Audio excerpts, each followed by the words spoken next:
के दक्षिण कलकत्ता के जनरल सेक्रेटरी।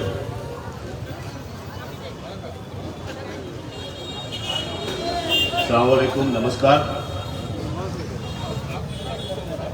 यहाँ मंच पर बैठे हुए आज के जलसे के सदर, हमारे मंच में बैठे हुए ब्लॉक प्रेसिडेंट जनाब सुशील शर्मा जी, इस इलाके के हरदिल अजीज काउंसिलर निर्मिता शर्मा जी, हमारे साबिक काउंसिलर और वार्ड प्रेसिडेंट मखनलाल दास, वर्किंग प्रेसिडेंट इरफान भाई, और यहाँ पर दिगर दोस्तों और बुजुर्गों, वक्त कम है, नाम ले नहीं रहा, माफी चाहता हूँ। ये इलेक्शन 2024 का इलेक्शन गुज़िश्ता आजादी के बाद से लेकर अब तक का 70 साल में ये पहला इलेक्शन होने जा रहा है, जिसमें पूरे मुल्क के लोग, सिर्फ तृणमूल के लोग नहीं, सिर्फ कांग्रेस के लोग नहीं, सिर्फ आम आदमी पार्टी के बड़े नेता नहीं, बल्कि मुल्क के जो दानिश्वर है, पढ़े लिखे तबके हैं, वो समझ रहे हैं कि ये इलेक्शन हो सकता है ये मुल्क का आखिरी इलेक्शन हो। और ये बात आपको भी पता है, यहाँ बहुत ज्यादा डायलॉग देने की जरूरत नहीं है। हमसे ज्यादा सियासी लीडर से ज्यादा फिक्र आपको होना चाहिए कि मुल्क में क्या होने जा रहा है। इसकी मिसाल आपको एक दो दे के जाता हूं। जैसी इलेक्शन का डिक्लेयर होने वाला है, इलेक्शन कमीशन को रोक के रखते हैं मोदी जी। रुक जाइए, पहले राम मंदिर का उद्घाटन हम कर लेते हैं। राम मंदिर का उद्घाटन सिर्फ काशी और अयोध्या में नहीं हुआ, बल्कि पूरे हिंदुस्तान में उसका सीन बनाया गया। पूरे हिंदुस्तान के गली गली में राम मंदिर का उद्घाटन को दिखाया गया और पूरे हिंदुस्तान को झंडा देकर, पैसा देकर, सीसी और ये एलईडी देकर सजाया गया। करोड़ों अरबों रुपया आरएसएस ने खर्च किया और उसको एक इवेंट बनाया हिंदुस्तान का। मैं समझता हूँ इतना बड़ा इवेंट पूरे हिंदुस्तान में आजादी के जिस वक्त जश्न हुआ था, ऐसा इवेंट नहीं बना। लोग समझ रहे थे कि राम मंदिर के सहारे मोदी अपना गंगा पार करा लेंगे, और जैसे ही डिक्लेयर होता है उसके बाद ही इलेक्शन डिक्लेयर कर दिया जाता है।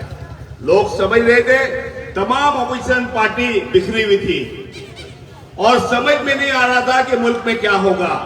अब तो लोग को उम्मीद हो गई थी कि और कोई रास्ता नहीं है, इलेक्शन डिक्लेयर होता है। मैं बहुत संजीदा बात आपसे यहां कह के जा रहा हूं। 2 एमपी इनके, आनंद हेगड़े और एक एमपी राजस्थान की, कहती है कि हमें ज्यादा मैंडेट दीजिए, मैं कॉन्स्टिट्यूशन हिंदुस्तान का कानून चेंज कर देंगे। कोई बड़े लीडर अमित शाह, मोदी या बड़े लीडर किसी ने नहीं कहा कि ये गलत बात है। खुलेआम बोला गया है, रिकॉर्ड है पूरे देश में, वेबसाइट में, यूट्यूब में जाकर देखिए कि हमारी बीजेपी की हुकूमत मोदी की आएगी, हिंदुस्तान का कानून को हम बदलेंगे। बदलने का मतलब क्या है?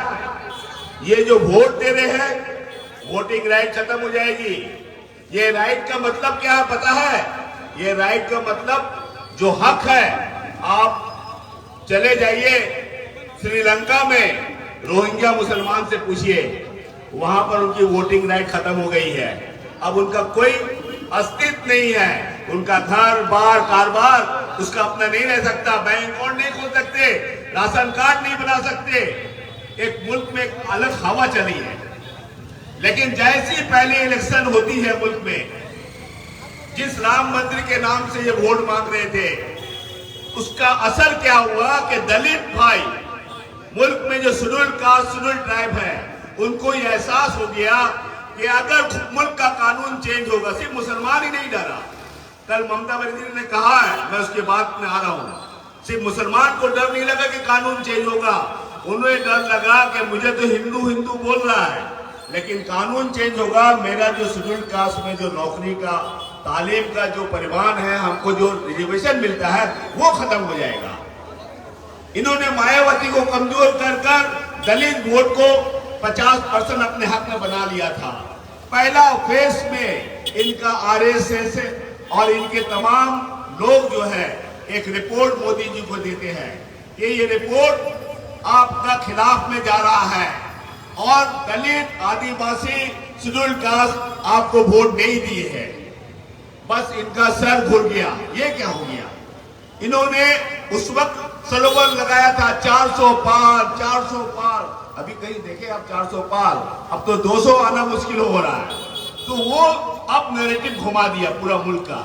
उसके बाद से मोदी का बात हो गया हिंदू मुसलमान।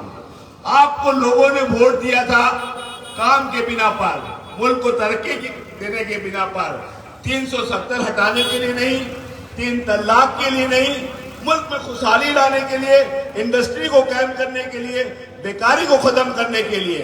लेकिन आपने किया क्या?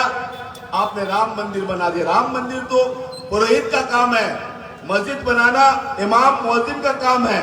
आप ये काम क्यों करें? आपको तो मुल्क चलाने मिला था मोदी जी। अब आप कर रहे हैं हिंदू मुसलमान का नैरेटिव ला दिए पूरे मुल्क में, और उस नैरेटिव के साथ में कंटिन्यू देश के 140 करोड़ का प्रधानमंत्री हिंदू मुसलमान की बात कर रहे हैं।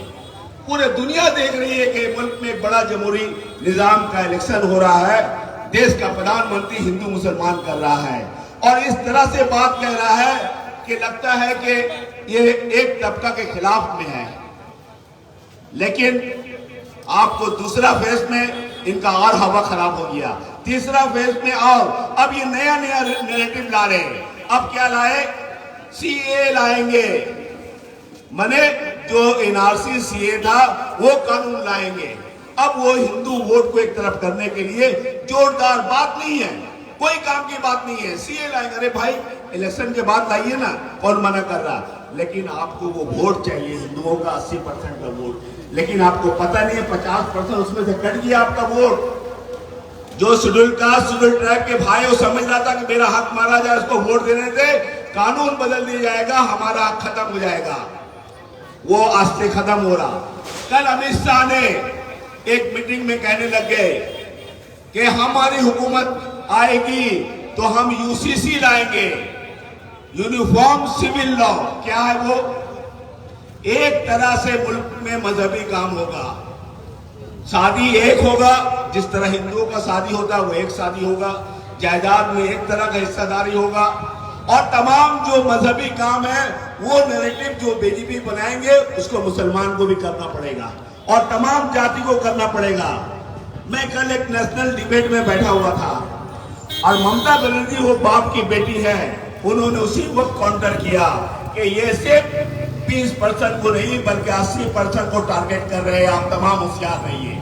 तो उन्होंने कहा कि क्यों ये 80% को टारगेट कर रहे हैं? इसलिए कि ये अगर कानून बनेगा तो मुल्क में नॉर्थ ईस्ट में ऐसा है कि वहां पर मिजोरम, आपका वहां पर त्रिपुरा, नॉर्थ ईस्ट में जितना स्टेट है वहां अलग अलग मजहब, अलग अलग तरीके से कल्चर, खाना, ड्रेस। केरला में जाइए मामा भगनी का शादी होता है, तो ये तमाम कल्चर अलग है, मुल्क में हो नहीं सकता।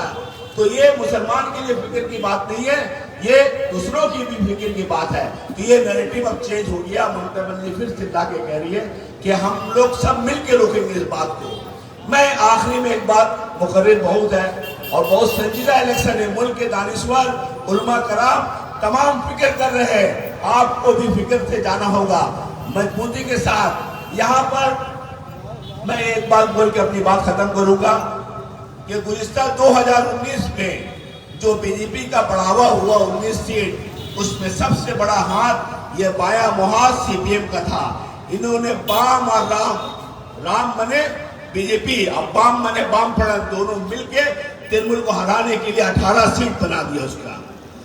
आप इनको अगर वोट दीजिएगा, यहाँ पर सिर्फ कमजोरी होगा। मुल्क में लड़ाई अगर कोई कर रही है, अकेली ममता बनर्जी मुंह पे जवाब दे रही है अमित शाह और मोदी का। पूरे हिंदुस्तान में लड़ाई चल रही है और पूरे अपोजिशन लड़ रही है। आज अभी ममता बनर्जी ने कह दिया कि हमारा इंडिया अलायंस को सपोर्ट रहेगा। आज ये ऐलान, बहुत बड़ा ऐलान है कि इंडिया अलायंस की हुकूमत बन रही है। 190 से ज्यादा सीट बीजेपी का जाएगा नहीं, 300 के पार इंडिया अलायंस बनेगी और हम लोग नए गवर्नमेंट को सपोर्ट करेंगे बीजेपी के खिलाफ। बहुत बहुत शुक्रिया। आने वाले दिन में आपको वोट देना है तृणमूल कांग्रेस के उम्मीदवार को। शुक्रिया भाई। अब मैं गुजारिश करूंगा